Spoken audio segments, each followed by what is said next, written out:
ونعم الوكيل نعم المولى ونعم النصير أعوذ بالله من الشيطان الرجيم بسم الله الرحمن الرحيم الحمد لله الذي لا يبلغ مدحته القائلون ولا يحصي نعماءه العادون ولا يؤدي حقه المجتهدون ثم الصلاة والسلام والتحية والإكرام على سيد الأنبياء والمرسلين سيدنا ومولانا أبي القاسم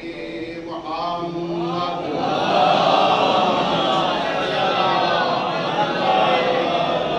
صلى الله عليه وعلى أهل بيته الأطيبين الأنجبين الذين أذهب الله عنهم الرجس وطهرهم تطهيرا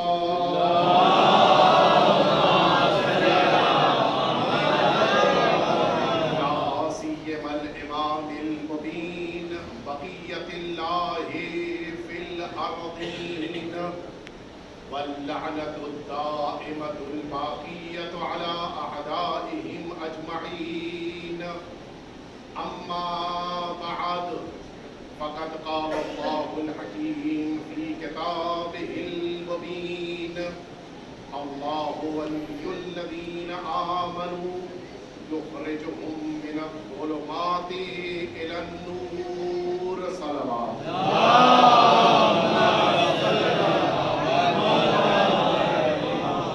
عزیزان محترم اس سے قبل کی بیان کا آغاز ہو التماس ہے کہ آپ سبھی حضرات ایک دفعہ سورہ حمد اور 3 دفعہ سورہ توحید کی تلاوت فرما کے جن مرحومین کے نام میں پڑھ رہا ہوں ان سبھی کو انسان فرما دیں۔ سب سے پہلا نام مرحوم قاری سید انور علی ابن سید مختار علی صاحب کہ جو اس جامع مسجد کے مؤذن تھے، اور میں عرض کروں کہ جب اس مجلس کا مجھ سے وعدہ ہوا اور یہ پوسٹر میرے پاس آیا تب مجھے خبر ملی کہ ایک اچھی شخصیت کہ جو 40-45 سال تک خدمت کرتی رہی وہ اب ہمارے درمیان نہیں ہے۔ میں ذاتی طور پہ عرض کروں کہ مجھے ان کی آواز میں پڑھی گئی دعا اتنی پسند تھی کہ میں متاثر ہو جاتا تھا۔ یقیناً ان کے لیے آخرت کا بہترین ذخیرہ اس مسجد کی اذانیں، اس مسجد کی دعائیں، اس مسجد کی مناجات، وہ جو انہوں نے اتنے لمبے عرصے تک پڑھی ہیں وہ سب ان کے لیے بہترین وسیلہ مغفرت ہیں، اور میں سمجھتا ہوں کہ مؤمنین ان کی آواز، ان کی اذان کو کبھی فراموش نہیں کر سکتے۔ دوسری شخصیت مرحوم سید منظور حسن ابن سید ضمیر حسن کہ جو اچھے شاعر بھی اور جن کی آغوش میں تربیت پانے والی اولاد جناب مولانا امید اعظمی صاحب جیسے بہترین شاعر، خود بھی شاعر، بیٹا بھی شاعر، یقیناً ان کے لیے بیٹے کے کلام کے ذریعے سے مغفرت کے وسائل مسلسل فراہم ہوتے رہیں گے۔ اور تیسری شخصیت جناب مرحوم سید غلام عباس ابن سبط حسن صاحب جو جناب ساحل اعظمی صاحب ہمارے دوست، ہمارے عزیز، ان کے والد ہیں۔ یقیناً بیٹا اچھا شاعر، بہترین شاعر اور بے نظیر شاعر ہے۔ یقیناً والد کے لیے اولاد کے یہ اشعار وسیلہ بنیں گے مغفرت کا بھی، اور جب اجر جاریہ، ثواب جاریہ ان کو ہمیشہ ملتا رہے گا۔ ان تینوں بزرگان کے لیے آپ حضرات سورہ الحمد اور سورہ توحید کی تلاوت فرما دیجیے۔ بسم اللہ۔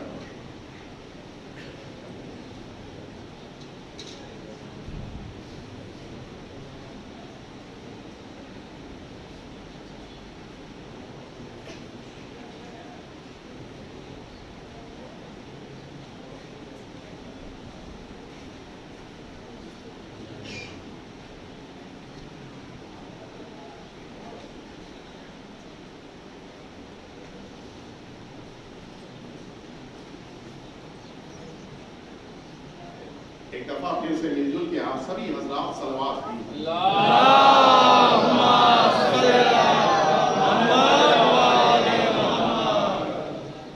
عزیزان محترم، آیت الکرسی میں سمجھتا ہوں کہ شاید ہماری قوم کے بچے کو یاد ہے، اور اسی آیت الکرسی کی یہ آیت شریفہ جو سورہ بقرہ کا حصہ ہے میں نے آپ کے سامنے عرض کیا ہے۔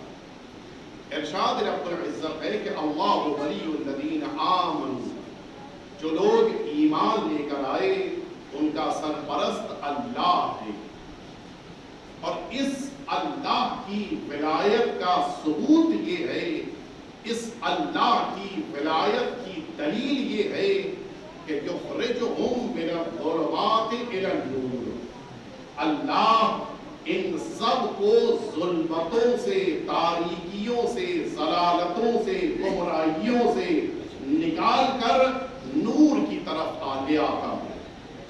یہ اللہ کی ولایت کا تقاضا ہے، یہ اللہ کی ولایت کا ثبوت ہے۔ اس کے معنی ہے جس کا ولی اللہ ہوتا ہے وہ نور کے زیر سایہ رہتا ہے۔ اچھا، شاید یہ جو دو تین ہی سبحان اللہ سامنے آئی اس کی وجہ یہ ہوگی کہ آیت آپ یہ سوچ رہے ہیں کہ آیت کہہ رہی کہ اللہ لے کر آیا ہے۔ ٹھیک ہے، میں سب کی سبحان اللہ سننے کے لیے اگلی آیت پیش کیے دیتا ہوں۔ اب تو اطمینان ہو گیا کہ قرآن ہی کہہ رہا ہے۔ قرآن مجید میں اللہ رب العزت نے اعلان کیا، سورہ زمر 22ویں آیت شریفہ، ارشاد رب العزت ہے کہ افمن شرح اللہ صدرہ للاسلام، جس کے سینے کو کشادہ کر دیا گیا اسلام کے لیے، فہوا، وہ بے شک علی نور من ربہ، وہ بے شک اللہ کے نور کے زیر سایہ ہے۔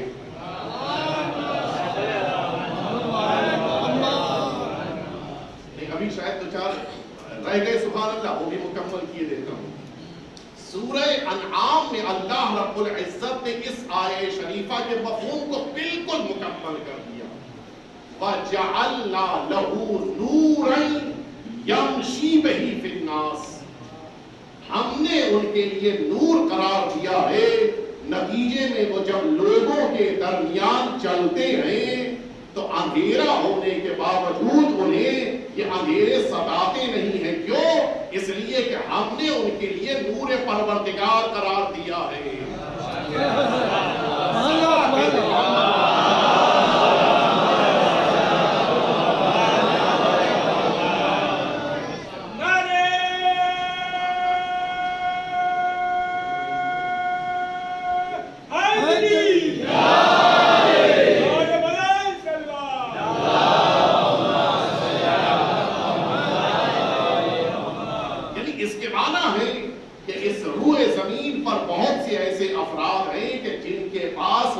پروردگار ہے، اور پھر بہت سے ایسے افراد ہیں کہ جن کے پاس نور پروردگار نہیں ہے۔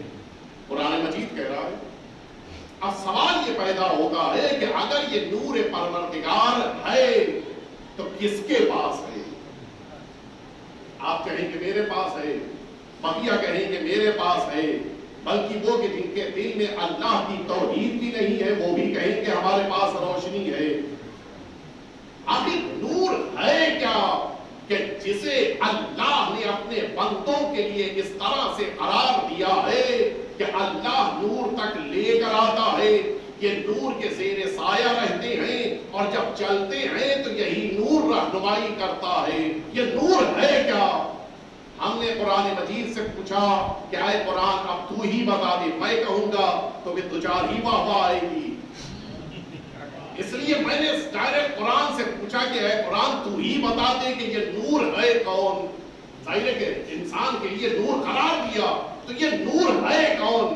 اب آئیے میں آیتیں آپ کے سامنے پیش کرتا جا رہا ہوں، پوری توجہ آپ کی میری طرف رہے۔ سب سے پہلی آیت شریفہ سورہ نور، قرآن مجید اعلان کر رہا ہے اللہ نور السماوات والارض، آسمانوں اور زمین کا نور اللہ ہے۔ اللہ سامنے بچے موجود ہیں، وہ ابھی باہر جا کے اوپر آسمان کی طرف دیکھیں گے اور یہ کہیں گے کہ مولانا صاحب منبر سے کہہ رہے تھے کہ اللہ کا نور، اور ابھی ہم سورج کے نور کو دیکھ کے آ رہی ہیں. ہے یا نہیں؟ تو الگ ہو گیا نا، یا میں سچا یا یہ بچہ سچا؟ نہیں، حقیقت یہ ہے کہ یہ سورج نور نہیں ہے. یہ آپ کے سروں پہ ٹیوب لائٹ جل رہی ہے، یہ نور نہیں ہے. بلب اگر جل رہا ہو، یہ نور نہیں ہے، بلکہ یہ نور کے پہنچانے کا ذریعہ ہے. روشنی نہیں ہے، یہ روشنی پہنچانے کا ذریعہ ہے. مجھے جملہ کہنے دیجئے، یہ نور پروردگار زمین کو روشن کیے ہوئے ہے مختلف ذریعوں سے، مختلف وسیلوں سے، مختلف واسطوں سے. تو جب نور پروردگار بغیر واسطے کے اوپر سے نیچے نہیں آتا ہے تو دعا کیسے بغیر واسطے کے جا سکتا ہے؟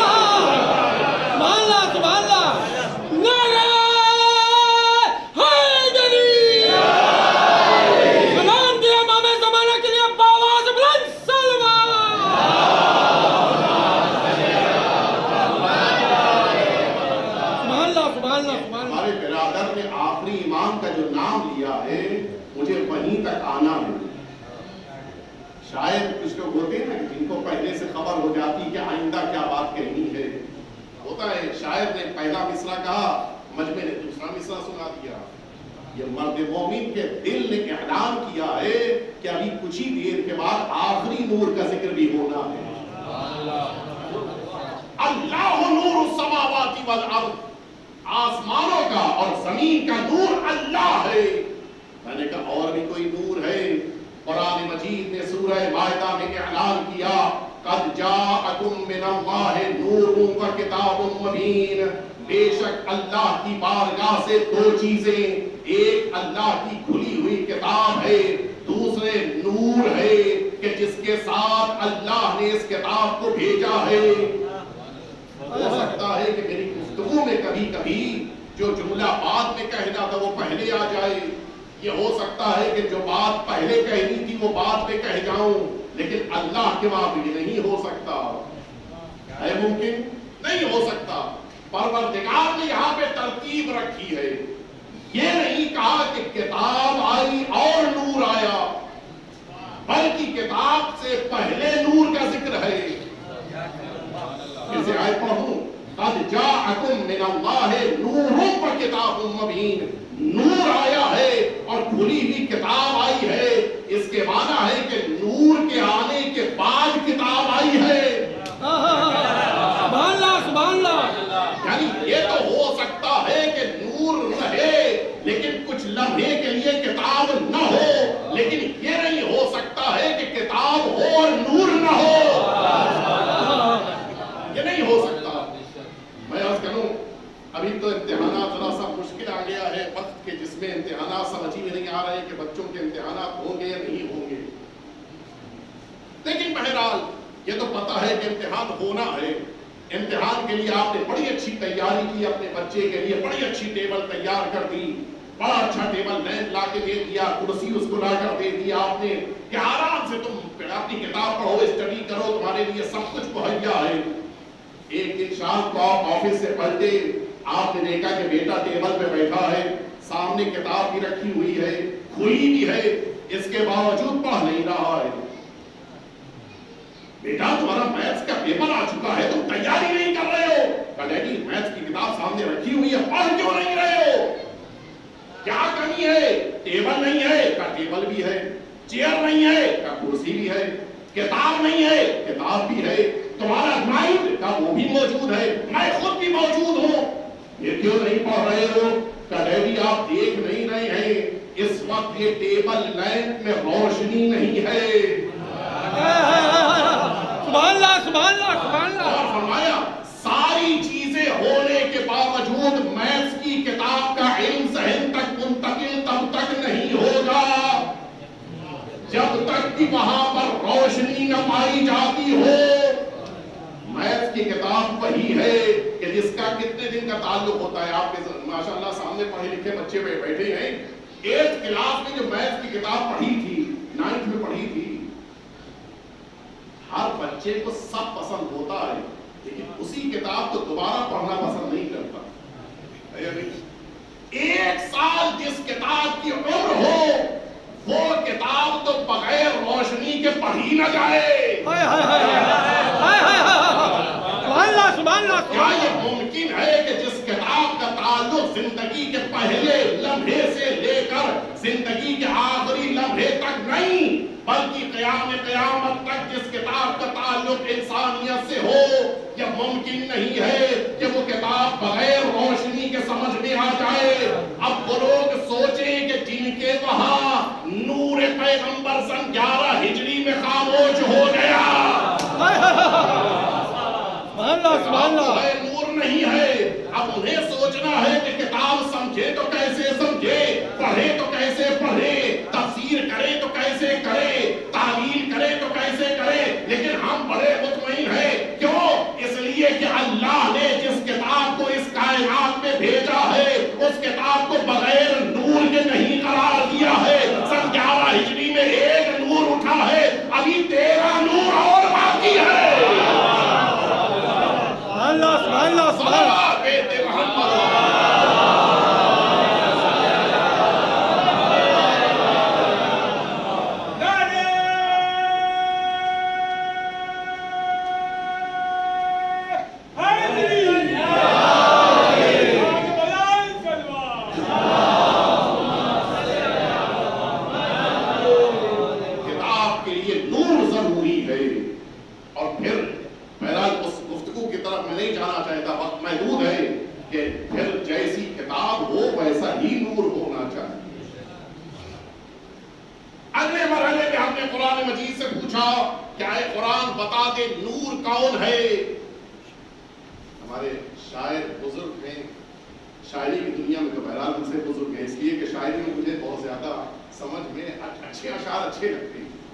لیکن بہت زیادہ شاعری کی دنیا کا میں نہیں، ہم سے بزرگ ہیں اس میدان میں.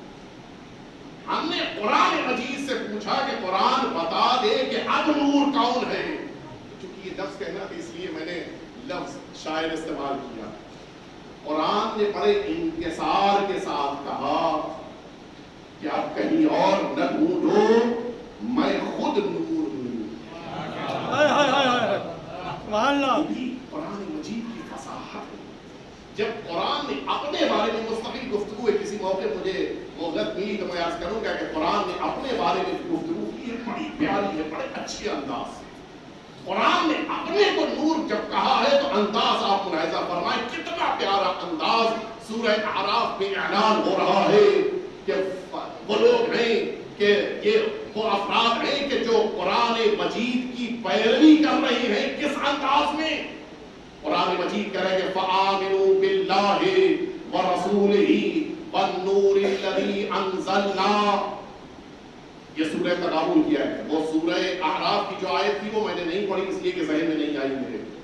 سورہ تغابن میں اعلان ہو رہا ہے کہ فآمنوا باللہ، اللہ پہ ایمان لاؤ، ورسولہ، اللہ کے رسول پہ ایمان لے کے آؤ، والنور الذی انزلنا، اور اس نور پر ایمان لاؤ کہ جسے ہم نے نازل کیا ہے.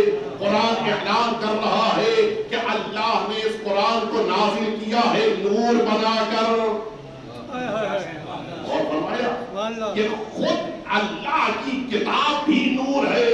اور پھر چوتھے مرحلے میں ہم نے قرآن مجید سے پوچھا، آخری اور سب سے اہم مرحلہ ہے، قرآن مجید سے پوچھا اے قرآن بتا دے کہ نور کون ہے.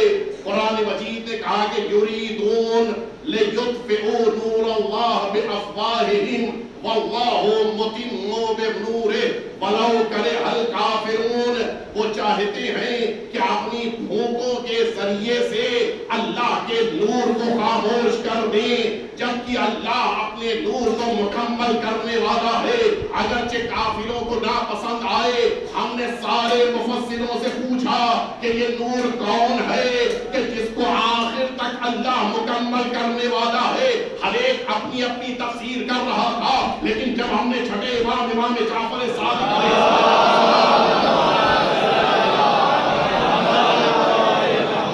مولا کی خدمت میں پہنچ کے پوچھا کہ فرزند پیغمبر آپ فرمائیے نور کون ہے؟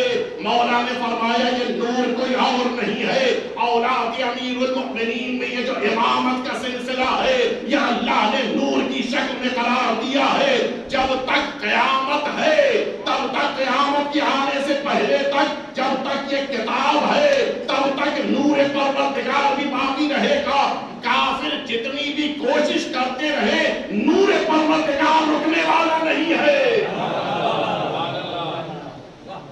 ایک بات آپ بتائیے، یہ آیہ شریفہ امامت سے متعلق ہے، اللہ نے امامت کا سلسلہ قائم کیا ہے، ہونا کیا چاہیے تھا؟ بظاہر کہہ رہا ہوں، اللہ یہ فرما دیتا کہ یہ نور پروردگار ہے، وہ اپنی بھوکوں سے خاموش کرنا چاہتے ہیں، لیکن اللہ اسے مکمل، پوری توجہ رہے، اللہ اسے مکمل کر دے گا، اگرچہ منافقوں کو ناپسند آئے، لیکن منافق لفظ نہیں ہے، کیا لفظ ہے؟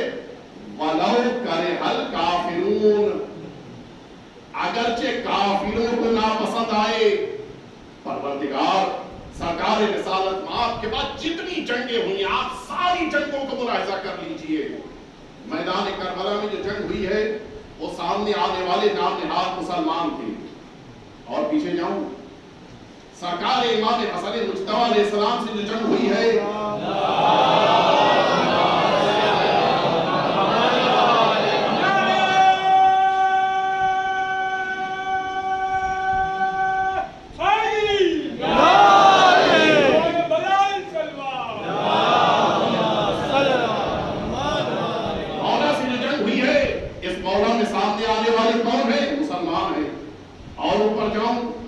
سرکار امیر المؤمنین سے جو جنگ ہوئی ہے، اس جنگ میں سامنے آنے والے کون ہیں؟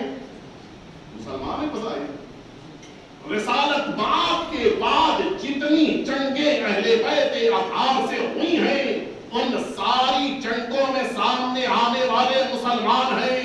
پروردگار ناپسند تو انہیں ہے کہ جو نام نہاد کے مسلمان ہیں، کسی کا نام اسلامی ہے، کسی کا نام بہت اچھا ہے، ایسا لگتا ہے کہ مسلمانوں جیسا ہے، لیکن اس کے باوجود یہ اہل بیت اطہار سے جنگ کر رہے ہیں۔ یہی تو نور پروردگار کو خاموش کرنا چاہتے ہیں، پھر انہیں کافر کیوں کہا ہے؟ قرآن یہی بتانا چاہ رہا ہے، وہ اگرچہ خاندانی مسلمان ہی کیوں نہ ہو، اگر اہل بیت سے ٹکرا گیا تو کافر ہے۔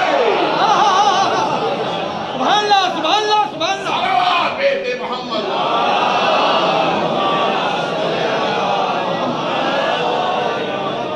اب یہ بات واضح ہو گئی، اللہ بھی نور، رسول اللہ بھی نور، کتاب اللہ بھی نور، حجت اللہ بھی نور۔ یہ جب اتنے نور جمع ہو جاتے ہیں تو دل میں ایسی شمع روشن ہو جاتی ہے کہ پھر اسے دنیا کی ضرورت نہیں رہ جاتی ہے۔ یہ نور پروردگار سے اپنے راستوں کو طے کرتا ہے۔ بس مجھے جملہ کہنے دیجئے، ساری دنیا مل کر بھی یہ گمراہ کرنا چاہ رہی ہے کہ یہ فرقہ بھٹک جائے، یہ فرقہ بہک جائے، یہ فرقہ جادہ مستقیم سے ہٹ جائے، لیکن یہ ٹھہرا ہوا ہے کیوں؟ اس لیے کہ بقیہ ظلمتوں میں ہے، یہ نور ہے، ظلمتیں کبھی نور کو ہلا نہیں سکتی ہے۔ سبحان اللہ، سبحان اللہ، سبحان اللہ، صلوات بیت محمد۔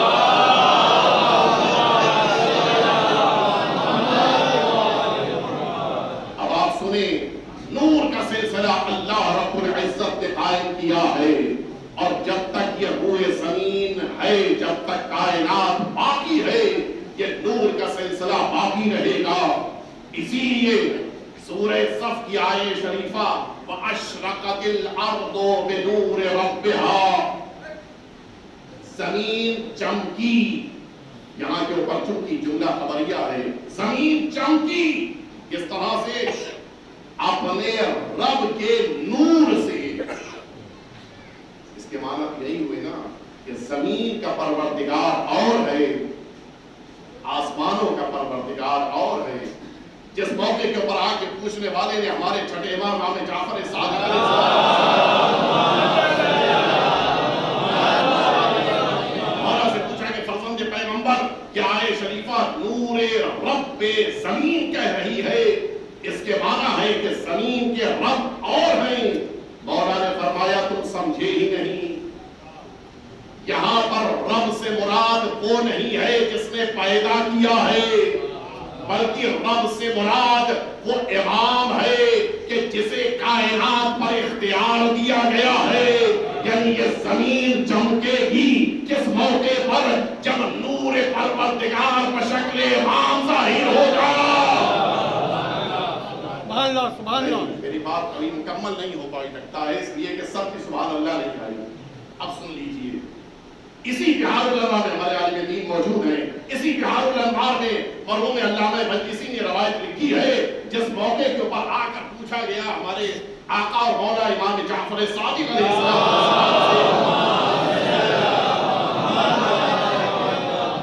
مولا سے پوچھا گیا کہ فرزند پیغمبر آپ کا آخری بار اس دنیا میں جب آئے گا تو دنیا میں کیا تبدیلیاں پیدا ہوں گی؟ دیکھیں وہ جو چینجز ہیں وہ بڑے امپورٹنٹ ہیں، اس لیے کہ اگر ہم نے انتظار کیا اور تبدیلی نہیں آئی تو پھر فائدہ کیا ہوا انتظار کا؟ مولا آپ کا بیٹا جب آئے گا، وارث آئے گا تو دنیا میں فرق کیا پیدا ہوگا؟ آپ سنیں گے مولا نے کیا فرمایا۔ مولا فرماتے ہیں کہ جس موقع کے اوپر ہمارا بیٹا آئے گا، مولا نے کچھ چیزیں ہمیں درمیان میں فرماتے ہیں، اذن یستغنی الناس عن ضوء الشمس والقمر۔ ایک ایک لفظ کا ترجمہ کیے دیتا ہوں تب حدیث مکمل کروں گا۔ فرمایا پھر اس موقع پر لوگ ضرورت ہی محسوس نہیں کریں گے، نہ سورج کی نہ چاند کی۔ ابھی حدیث مکمل نہیں کیا میں نے۔ آپ بتائیے اندھیرا کسی کو پسند ہے؟ اندھیرا چھا جائے کسی کو پسند ہی نہیں آتا۔ مولا اگر باقیاً نہ سورج نہ چاند تو پھر ہر طرف اندھیرا ہوگا۔ فرمایا نہیں ایسا نہیں ہے۔ اذن یستغنی الناس عن ضوء الشمس ونور القمر ویستضیء بنور الامام۔ لوگ سورج اور چاند کی روشنی سے بے نیاز ہو جائیں گے، اس لیے کہ پھر لوگ نور امامت سے استفادہ کریں گے۔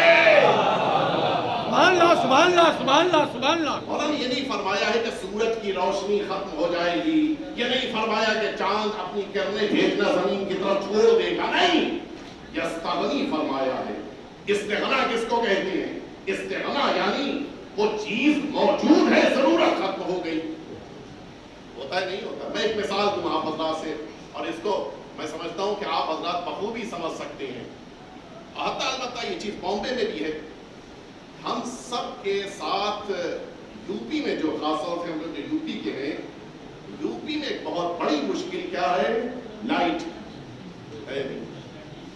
وہاں لائٹ چلی جائے تو نہیں بتایا جاتا، آ گئی یہ خوشخبری دی جاتی ہے۔ یعنی اتنی زیادہ جاتی ہے کہ پھر اب چلی گئی یہ بتانے میں کوئی لطف نہیں ہے، نہیں تھی یہ نہیں کوئی کہے گا، ہے تو بتایا جائے گا۔ توجہ ہے؟ ایک دفعہ صلوات بھی دیا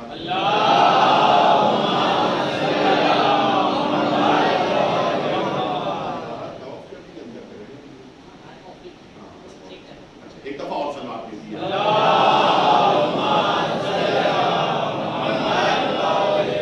ظاہر ہے کہ لائٹ تو وہاں جانی ہے، اس پہ کسی کا بسی نہیں ہے، اب کیا کریں؟ گھر میں سارے انتظامات موجود ہیں۔ پہلے جنریٹر زیادہ استعمال ہوتا تھا، لیکن اس کے بعد پھر لوگوں نے انورٹر یوز کرنا شروع کر دیا، یا کئی خود بخود جو ہے انورٹر نے روشن کر دیا، لیکن انورٹر بھی گھر کے کچھ حصوں کو روشن کرتا ہے، پورے گھر کو نہیں۔ سبحان اللہ سبحان اللہ سبحان اللہ۔ اچھا ایک جملہ اور کہتا چلوں، انورٹر تو تب کام آئے گا کہ جب اس کو چارج ہونے کے لیے لائٹ ملے۔ پتہ چلا 3 دن لائٹ ہی نہیں تھی، کب تک بیچارہ چلتی ہے، انورٹر کام کرے گا۔ لہٰذا سارے گھروں میں، اور یہ جو میں کہہ رہا ہوں یہ بامبے میں بھی ہے، سارے گھروں میں ایک انتظام ضرور ہوتا ہے، کچھ ہو نہ ہو ایک شمع، موم بتی، کینڈل یہ ضرور رکھی جاتی ہے۔ بامبے میں بھی ہے، اچانک لائٹ کبھی نہ ہو چلی جائے تو کیا کیا جائے؟ کینڈل گھر میں رکھی جائے۔ اچھا یہ ہوتی کتنے کی ہے؟ ابھی تو 10 روپے 5 روپے کی آ رہی، پہلے 1 روپے کی مل جاتی تھی، پورا پیکٹ مل جاتا تھا 2 روپے میں۔ قیمت تو بڑی کم ہے لیکن وقت بہت زیادہ ہے۔ اچانک لائٹ چلی گئی، نہ جنریٹر کام کر رہا ہے، نہ انورٹر کام کر رہا ہے، نہ کوئی اور انتظام ہے، نہ ٹارچ ہے، کچھ بھی نہیں ہے. ایک شمع جلا کے بیچ میں پورے گھر میں رکھی ہوئی ہے، بس ایک ہی بچی تھی. کھانا کھانا ہے، کبھی وہاں شمع جلدی وہیں لے کے آ جاؤ، کوئی دروازے پہ ملنے کے لیے آ جائے، کبھی بلا لاؤ یہاں پہ کچھ تو روشنی ہے، یہیں بیٹھ کے بات کی جائے. کھانا کھانے کے بعد چہل قدمی کی عادت ہے کہ یہیں ٹہلیں گے اس لیے کہ یہاں پہ کچھ تو روشنی ہے. اچھا جب لائٹ نہیں ہے تو لائٹ تو ساری چیزیں بند ہیں، پنکھے بھی بند ہیں، اب کیا کریں؟ گرمی بھی لگ رہی ہے. اب جب یہ پنکھا چلے گا تو کس احتیاط کے ساتھ چلے گا؟ سبحان اللہ سبحان اللہ سبحان اللہ. شمع ہے، بڑی احتیاط. ہوا ادھر آئے ادھر گئی تو اس کو بجھا دے گی، لہٰذا یہ پنکھا بھی احتیاط سے چلا جا رہا ہے. لیکن یہ شمع جو ابھی تک راج کر رہی تھی، اتنی عزت بھی لیکن راج کر رہی تھی، اچانک لائٹ آ گئی. پہلا جملہ کیا ہوگا آپ کی زبان پہ بتائیے؟ یہی تو کہیں گے، آپ کیا کہیں گے؟ شمع گل کر دو، شمع بجھا دو، شمع خاموش کر دو. اپنے اپنے علاقائی لہجے میں ہر ایک کہے گا کہ شمع کی روشنی کو ختم کر دو. کیوں؟ کہا ابھی تک تو یہ راج کر رہی تھی، لیکن اب اس سے زیادہ روشنی کا ذریعہ مل گیا ہے، لہذا شمع کی وقت ختم ہو گئی ہے. بس مجھے پتا چل گیا اتنے دنوں سے چمکنے والا سورج اپنی وقت کھو دے گا، پھر کوئی اس کی روشنی سے حفاظت نہیں کرے گا. یہ کب ہوگا؟ جب اس سے زیادہ روشنی کا نور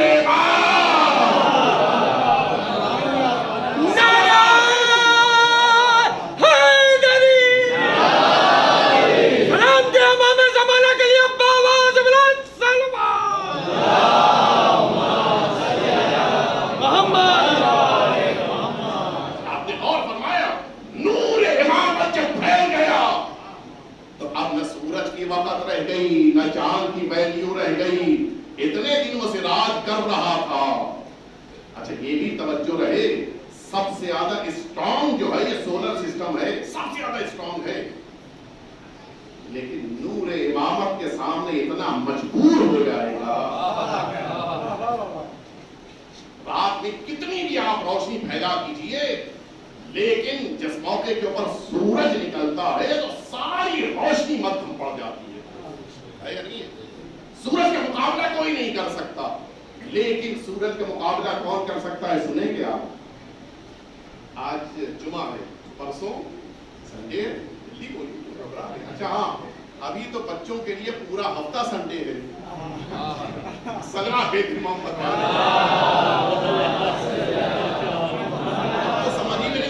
چھٹی کا دن کون سا ہے، اسکول کا دن کون سا ہے.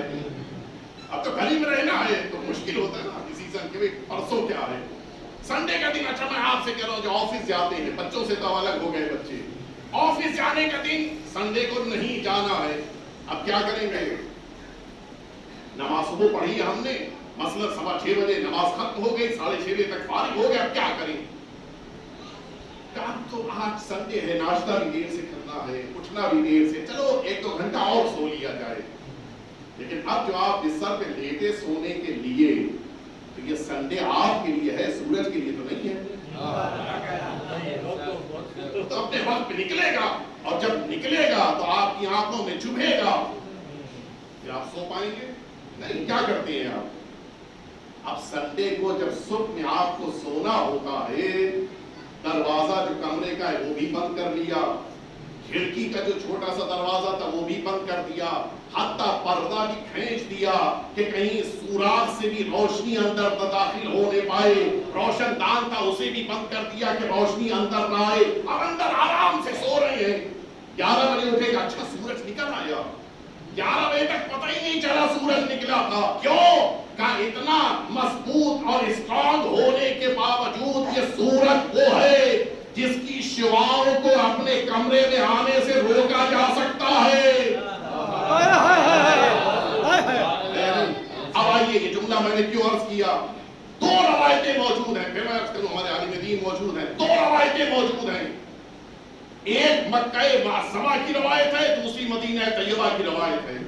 مدینہ طیبہ میں جس موقع کے اوپر ایک اللہ کی کنیز خاص نماز صبح کے لیے اپنا سر سجدے میں قرار دیتی تھیں، آپ کی پیشانی سے نکلنے والا نور مدینے کے سارے گھروں میں داخل ہوتا تھا۔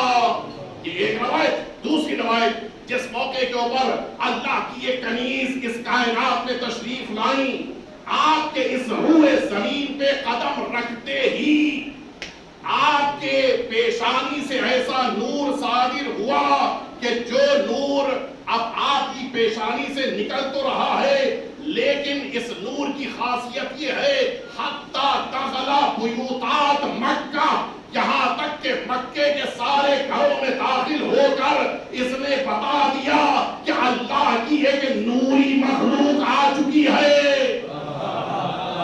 سبحان اللہ۔ یہ اگر جملہ ہوتا کہ مدینے میں نور پھیل گیا، اگر جملہ ہوتا کہ مکے میں نور پھیل گیا تو میں بھی چپ رہتا، لیکن حتی دخلا بیوتات مکہ، یہاں تک کہ مکے کے گھروں میں اندر داخل ہو گیا۔ کیا گھروں میں دیوار نہیں تھی؟ کیا گھروں میں دروازے نہیں تھے؟ کیا گھروں میں پردے نہیں پڑے تھے؟ گھروں میں دیوار بھی ہے، دروازے بھی ہیں، پردے بھی ہیں، اس کے باوجود یہ نور سیدہ ہے جو گھروں میں داخل ہو رہا ہے۔ مجھے جملہ کہنے دیجئے، آسمان پہ چمکنے والے سورج کی شعاؤں کو گھر میں داخل ہونے سے روکا جا سکتا ہے، لیکن نور سیدہ کو نہیں روکا جا سکتا ہے۔ صلوات بیت محمد۔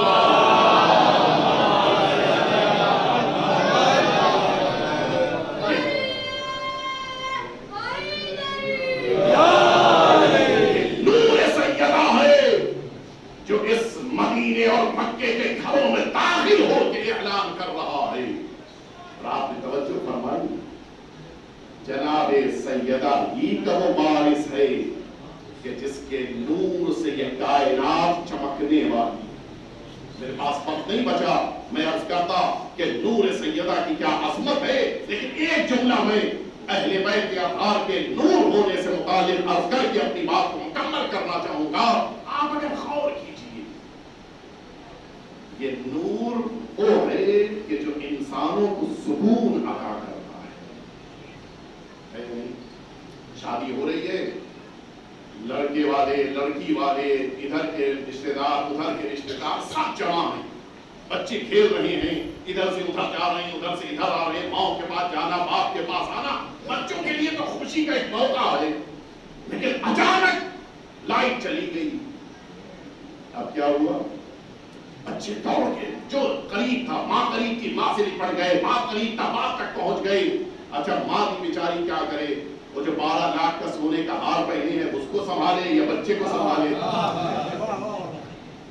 اب اس نے ایک ہاتھ سے بچے کو، دوسرے ہاتھ سے گلا سنبھالے، کہیں یہ نہ چوری ہو جائے اندھیرے میں۔ اب وہ سارے لوگ بے چین ہیں، کیا ہوا بھائی، کیوں لائٹ چلی گئی؟ وہ گھبرائے، وہ پریشان، وہ مضطرب، عجیب کیفیت ہے۔ ابھی تک تو کوئی پریشان نہیں تھا، یہ ابھی کیوں پریشانی ہے؟ کہ ابھی تک نور تھا، اس لیے اطمینان تھا۔ سبحان اللہ۔ اب نور اٹھ گیا ہے تو بے چینی ہے۔ اب آپ سمجھے، دیکھیے بہت سی چیزیں اطمینان کا سبب ہوتی ہیں۔ پوری توجہ چاہتا ہوں میں۔ مجمع زیادہ ہو، کوئی مشکل آن پڑے، کبھی بہت بڑا مجمع ہے، میرے پاس لشکر ہے، اطمینان ہے۔ کھانے پینے کا فراوان انتظام ہو، کبھی 10 سال بھی اگر جنگ ہوتی رہے، مجھے کوئی مشکل ہی نہیں ہے۔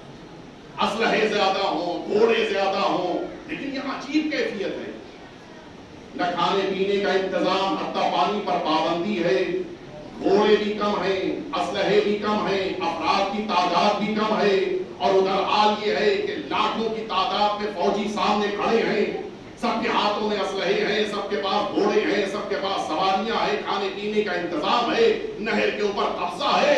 اس کے باوجود ادھر بے چینی ہے، ادھر اطمینان ہے۔ تعداد کم ہے، اطمینان ہے، ادھر تعداد زیادہ ہے، پھر بھی بے چینی ہے۔ وجہ کیا ہے؟ وجہ صرف ایک ہے، وہ لاکھوں میں ہے لیکن ظلمتوں میں ہے، یہ 72 ہے لیکن نور کے ساتھ ہے۔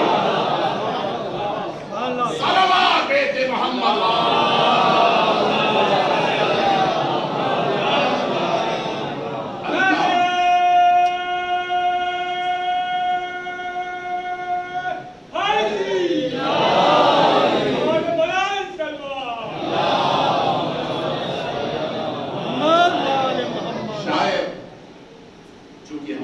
بیان بھی موجود ہیں اور مرحومین میں بھی شاعر، اولاد میں بھی شاعر. لہٰذا ایک واقعہ میں عرض کر کے بات کو مکمل کرنا چاہوں گا. ایک بڑے مشہور شاعر کا واقعہ، اور کمال یہ ہے کہ اس واقعے کو صرف ہمارے راویوں نے نہیں غیروں نے بھی لکھا. خود بقیہ مسلک کی کتابوں میں بھی یہ واقعہ لکھا. اور اگر کسی کو دیکھنا ہو، مرحوم علامہ امینی نے کتاب الغدیر میں جو ریفرنسز دیے ہیں کہ یہ واقعہ کہاں کہاں پر ہے، تقریباً 16 کتابوں کا ذکر کیا ہے، جن 16 کتابوں میں 5 ہماری ہیں، 9 غیروں کی ہیں. اب آپ واقعہ سنیں گے.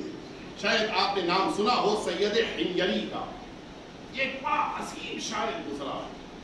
عالم یہ تھا کہ ان کے کلام کو سننے کے لیے لوگ دور دور سے آتے، اور ان کا دعویٰ بھی تھا کہ اگر کوئی ایک ایسی فضیلت کو تم بتا دو سرکار امیر المؤمنین کی کہ جسے میں نے نظم نہ کیا ہو، تو میں اپنی ساری دولت تمہارے حوالے دوں.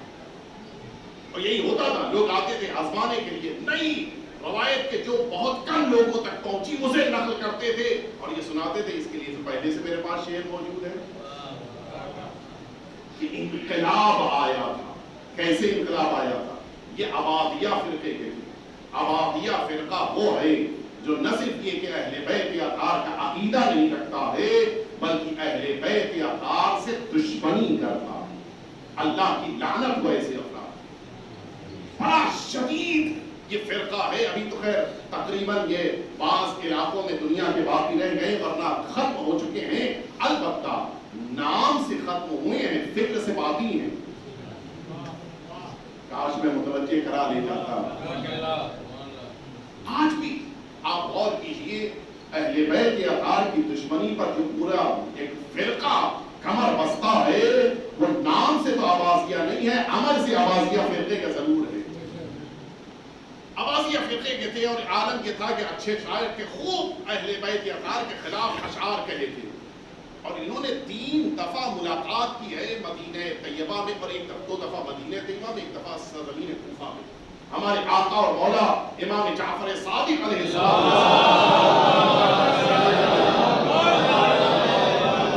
ہر دفعہ آتے تھے اور پھر مولا سے گفتگو کر کے واپس جاتے تھے، لیکن اطمینان نہیں ہوتا تھا. 3ری دفعہ جب انہوں نے امام سے گفتگو کی ہے اور واپس پلٹے، یہ پہنچے اپنے گھر، جتنا کلام کہا تھا اہل بیت اطہار کے خلاف، نظم کہی تھی، شعر کہا تھا، قطع کہا تھا، سب جمع کیا ایک جگہ کے اوپر ڈھیر کیا.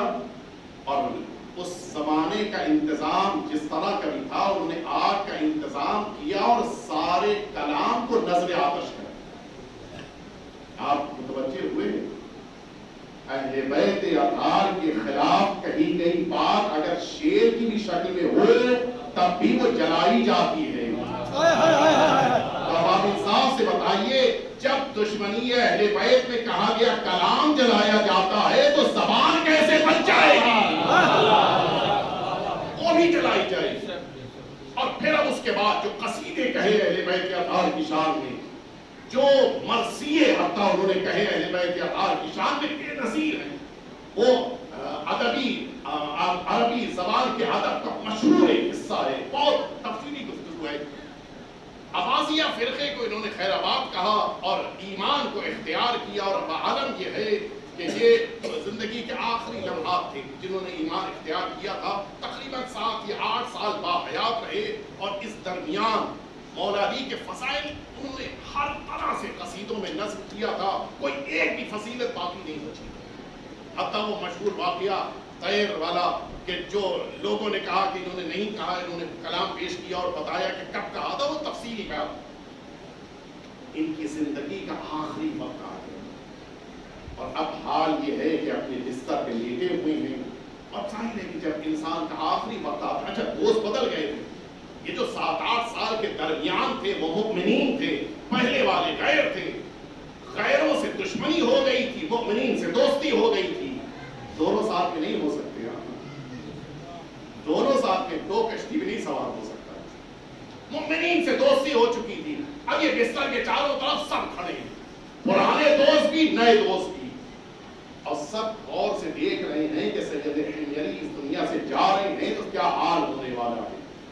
دیکھا جائے کہ کیا کیفیت ہو رہی ہے۔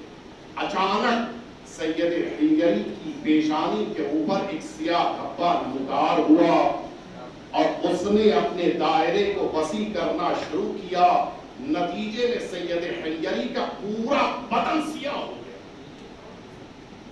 آپ بتائیے سب کیا حال ہوا ہوگا، ذرا سوچئے۔ اب تو آپ نے صاحبان ایمان تو کھا گئے، یہ ہوا کیا؟ اور موقع مل گیا غیروں کو۔ حنگری ہم نہ کہتے تھے تم بھٹک گئے ہو، ہم نہ کہتے تھے کہ تم گمراہ ہو گئے، تم نے صراط مستقیم چھوڑ دیا ہے، تم جاتے مستقیم سے ہٹ کر تم وادی ضلالت میں چلے گئے ہو، تم نے دین مبین اسلام کو دیکھا، نتیجہ کیا ہوا؟ اب سید حنگری جو آخری وقت ہے سن رہے ہیں، کہتے ہیں ابھی فیصلہ نہ کرو، ٹھہر جاؤ، ابھی صبر کرو، رک جاؤ۔ اور اب اچانک سید حنگری کی پیشانی کے اوپر ایک نور ساطع ہوا، اور اس نور نے اب جو اپنے دائرے کو وسیع کرنا شروع کیا، پورا وجود پر نور ہو گیا۔ اور وہ عربی ادب کا حصہ ہے وہ کلام میں، جس کے لیے غیروں کو بھی لکھنا پڑا کہ اب سید حنگری نے وہ 4 شعر کہے ہیں کہ میں نہ کہتا تھا کہ ٹھہر جاؤ، ابھی فیصلہ نہ کرو، اس لیے کہ وہ سیاہی میرا ماضی تھا، وہ سیاہی میرا پریزنٹ نہیں تھا، میرا حال نہیں تھا، وہ سیاہی میرا ماضی تھا۔ میں یہ دیکھ رہا تھا کہ ایک پرنور شخصیت میرے قریب آ رہی ہے، اور جیسے جیسے مجھ سے قریب ہو رہی ہے میرا وجود پرنور ہوتا جا رہا ہے۔ اور اس کے بعد کلام کا آخری فقرہ یہ ہے کہ میرا آقا اور مولا، میرے صاحب، میرے مولا امیر المؤمنین آ چکے ہیں، یہ نور ان کے وجود کی بنا پر پھیلا ہے۔ صلوات بیت محمد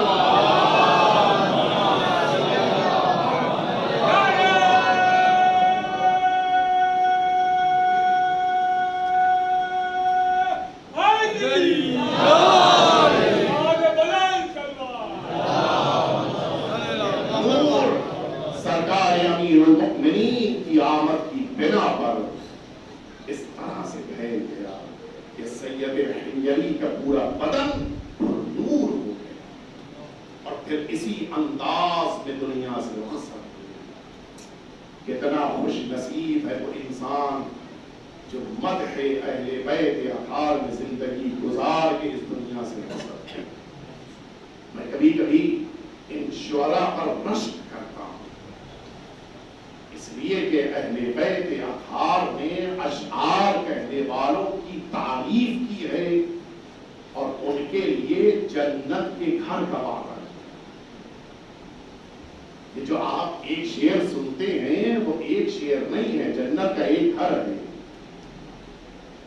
کتنی فضل ہے۔ اور اسی لیے جس کو یہ توفیق مل جائے کہ اہل بیت اطہار کی شان میں کلام کہہ سکتا ہو، پھر صرف اہل بیت اطہار کے لیے کلام کہے، اس لیے کہ دنیا دولت دے سکتی ہے، ایمان نہیں دے سکتی۔ سبحان اللہ، سبحان اللہ۔ صرف اہل بیت اطہار کی محبت ہے جو انسان کو ایمان عطا ہے۔ سید حنگری کے سرہانے سرکار امیر المؤمنین آئے، نور جس موقع کے اوپر کہیں آتا ہے پورا ماحول پر نور کر دیتا ہے۔ میدان کربلا میں بھی آقا ایک ایسے غلام کے سرہانے آئے تھے کہ جس کا چہرہ سیاہ تھا، اور جس موقع کے اوپر جون نے جلدہ کہا تھا کہ مولانا آپ کیوں آئے، آپ کا خاندان اعلیٰ ہے، آپ تو سیدہ کے لاڈلے ہیں، آپ تو امیر المؤمنین کے دل بند ہیں، آپ تو رسول کے نواسے ہیں۔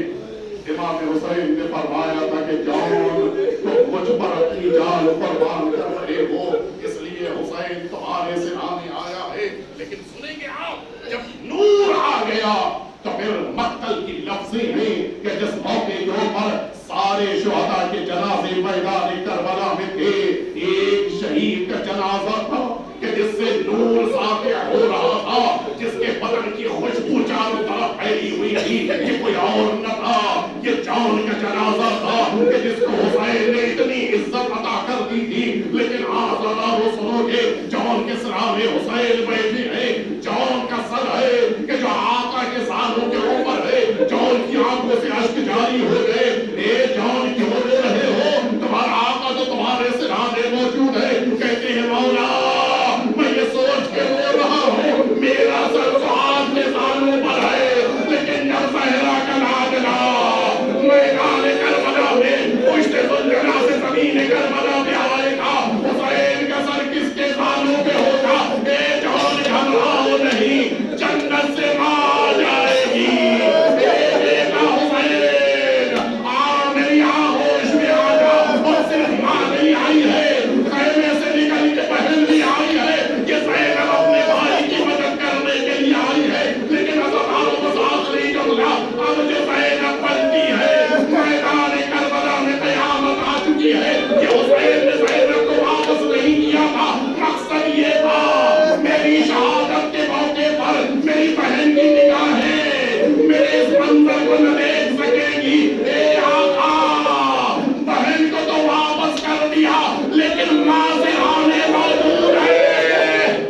زہرا کی نگاہوں کے سامنے میدان کربلا میں لاڈلا حسین سر قلم ہو رہا ہے، نوش نیزہ پہ بلند ہو رہا ہے. ہاں زاداروں بس مجلس مکمل ہو گئی. حسین کا ذوالجلال خیمے کی طرف واپس پلٹا، پیشانی پہ خون حسین بنے ہوئے. اب جو خیمے حسین کے سامنے آ کر پھیلا ہنہلانا شروع کیا.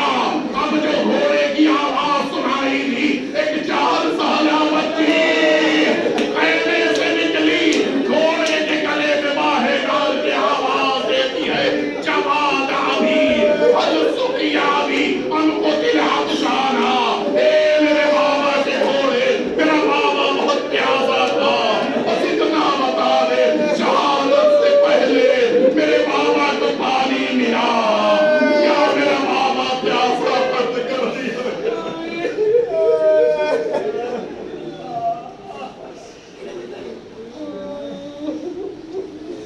لعنت اللہ علی القوم الظالمین. وسيعلم الذين ظلموا أي منقلب ينقلبون. إلهي بحق الزهراء وأبيها وبعدها وبنيها والسر المستودع فيها أن تصلي على محمد وآل محمد. پروردگار ہم سب کے آقا اور مولا کے ظہور میں تعجیل فرما. پروردگار ہم سب کو حضرت کے خدمت گزاروں میں شمار فرما. پروردگار جن مرحومین کے اثار ثواب کی مجلس ہے ان کے درجات بلند ہیں، مزید بلند فرما. پروردگار ان کے وارثوں کو صبر جمیل عنایت فرما. پروردگار ہم سب کو دین کے خدمت گزاروں میں شمار فرما. ہم سب کو عاقبت بخیر فرما. ہم کو اور ہماری نسلوں کو امام حسین کا عزادار قرار فرما.